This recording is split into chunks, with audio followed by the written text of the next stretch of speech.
নমস্কার, আমি অধ্যাপক ডক্টর নির্মল চন্দ্র রায়, শ্রী জলপাইগুড়ি এসসি লোকসভা কেন্দ্রের তৃণমূল কংগ্রেসের প্রার্থী।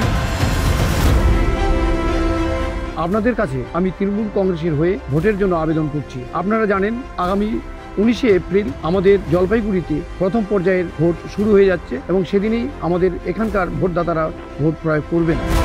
আজকে আমরা আপনাদের কাছে বিভিন্ন ইস্যু নিয়ে, বিভিন্ন এজেন্ডা নিয়ে আপনাদের কাছে এসেছি। প্রথমত আমরা আপনাদের কাছে জানাতে চাই যে আজকে বাংলাকে যেভাবে কেন্দ্রীয় সরকার বঞ্চিত করেছে বিভিন্ন দিক দিয়ে, আজকে 100 দিনের শুধু কাজের নয়, অন্যদিন আবাস যোজনা থেকে শুরু করে অর্থাৎ প্রধানমন্ত্রী সড়ক যোজনা থেকে শুরু করে নানাভাবে অর্থনৈতিক দিক দিয়ে বাংলাকে একেবারে অবরুদ্ধ করে তুলেছে কেন্দ্রীয় সরকার, যাতে বাংলার মানুষ মাথা তুলে দাঁড়াতে না পারে। সেই আপিল নিয়ে আপনাদের কাছে আমরা এসেছি, যাতে আমরা আমাদের সেই অধিকারটাকে আমরা অর্জন করতে পারি। আমাদের এই যে বঞ্চনা, এই বঞ্চনার বিরুদ্ধে আমাদের লড়াই, আমাদের বঞ্চনা নয়, আপনাদের সাধারণ মানুষের এই যে বঞ্চনা, সেটার বিরুদ্ধে আমরা লড়াই করতে চাই, আপনাদের আমরা সাথে পেতে চাই এবং এর লড়াইতে আমাদের সাফল্য লাভ করতে গেলে পরে আমাদের কি করতে হবে, আগামী যে 19শে এপ্রিল ভোট হচ্ছে, সেই ভোটে তার উপযুক্ত জবাব দিতে হবে।